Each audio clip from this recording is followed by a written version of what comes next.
Herzlich willkommen zu einem neuen Video auf meinem Kanal MJ Wilimir. In diesem etwas kürzeren Video zeige ich euch 3 CDs, die in der History-Ära erschienen sind und die auch irgendwo im Kontext des Albums stehen, aber keine Pressung des Albums und auch keine Pressung der History-Singles sind.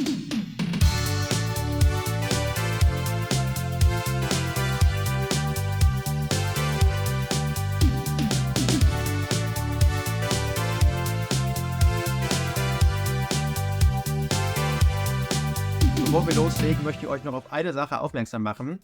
Nämlich kommt ja heute zeitgleich mit diesem Video auch die zweite Folge des Michael Jackson Podcasts zum Album History heraus. Und wie auch ganz am Ende in Teil 1 schon angekündigt war, wird jetzt auch in Teil 2 ganz am Anfang nochmal gesagt, dass wir ein Gewinnspiel organisieren. Ihr könnt was gewinnen. Und zwar könnt ihr so ein Poster gewinnen. Ein DIN A2 großes Poster mit dem einzigartigen Design des Thumbnails von dieser besonderen Podcast-Hörspielfolge, das von Annette Jung gestaltet wurde.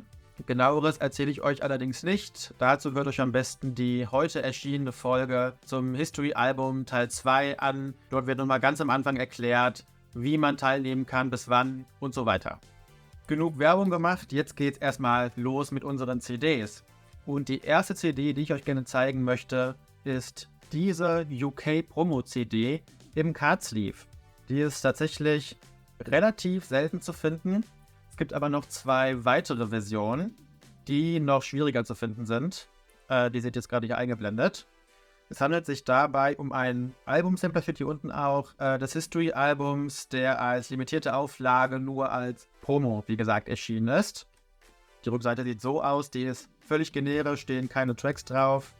Steht nur drauf die Katalognummer und Strictly Promo Only, not for resale. Also nicht nur eine Promo, sondern eine ganz strikte Promo. Die CD sieht so aus. Ich finde, die ist sehr schön bedruckt mit diesem grünen und der weißen Schrift und dem History-Logo. Und genau, der Titel ist History Begins. Hier sind also alle 15 Tracks von der ersten CD drauf. Und die Idee war, dass man da dann halt als Radiostation, Musikladen etc. reinhören kann, bevor dann das eigentliche Album erscheint. Was ich jetzt ehrlich gesagt für diese ersten Tracks ein bisschen komisch finde, weil die waren ja alle bereits veröffentlicht. Also ich weiß jetzt nicht, warum man das jetzt gebraucht hat. Und seltsamerweise sind die Songs halt hier auch wirklich komplett drauf. Also Sampler ist für mich irgendwie sowas wie eine Auswahl aus Tracks oder halt jeder Song ist dann für 30 Sekunden drauf, aber das ist nicht so. Die Songs sind ja alle komplett drauf, aber egal, cooles Sammlerstück. Die zweite CD für heute sieht völlig anders aus vom Design.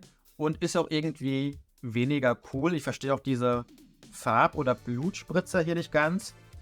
Es handelt sich hier um eine Sampler-CD, die auch als Promo rausgekommen ist. Und zwar ausschließlich in Südafrika. Also auch noch exotisches Land. Macht es auch noch mal seltener. Und die ist auch wirklich nicht leicht zu finden. Hatte ich mal großes Glück, dass ich die für relativ günstig bekommen habe. Was hier drauf ist, ihr seht es auf der Rückseite, das sind 3 Medleys oder so Mega-Mixer. Wir haben also einmal den MJ Mega Mix, knapp 5 Minuten lang, den MJ Mega Remix, 10 Minuten 33 und den MJ Urban Mega Mix hier drauf, der dauert auch knapp 5 Minuten. Ja, diese Mixe höre ich mir tatsächlich auch manchmal ganz gerne an, aber natürlich kauft man sowas hauptsächlich wegen des Sammlerwerts und ich mag eigentlich so etwas exotische Sachen.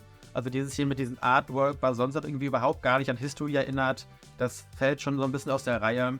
Und wenn ich sowas halt relativ günstig sehe, dann schlage ich immer zu, weil ich sowas eben ganz gerne mag. Die CD sieht so aus, steht auch nochmal drauf, Made in RSA, steht also für Republic of South Africa. Und ja, auch mit diesen roten Farb- oder vielleicht auch Blutspritzer, ich weiß es nicht genau. Design auch hier gewöhnungsbedürftig, aber wie gesagt, ich mag die CD und freue mich, dass ich die habe. Und die dritte Promo-CD für heute kommt ohne richtiges Cover-Artwork, also die hat weder vorne noch hinten ein richtiges Cover, sondern nur so ein Sticker, der hier drauf ist. Und da steht dann die Tracklist drauf. Es handelt sich um eine Promo-CD aus den USA, wo tatsächlich so ein komischer Mix an Dingen drauf ist. Also es gibt hier 9 Tracks. Das erste ist der MJ Mega Mix und das letzte ist der MJ Urban Mega Mix, die beide auch auf der südafrikanischen CD drauf waren. Und auch dieser 10 Minuten 33 MJ Mega Remix ist hier drauf. aber die restlichen Tracks sind so ein bisschen random irgendwie. Wir haben teilweise Albumversionen, nämlich von Don't Step Till You Get Enough, Wanna Be Started on Something, Billie Jean und Beat It, teilweise aber auch Remix-Versionen, nämlich 2 von Scream. Verstehe es nicht ganz, aber ist halt eine coole CD. Sie trägt übrigens den Namen History Lifestyle Promo CD.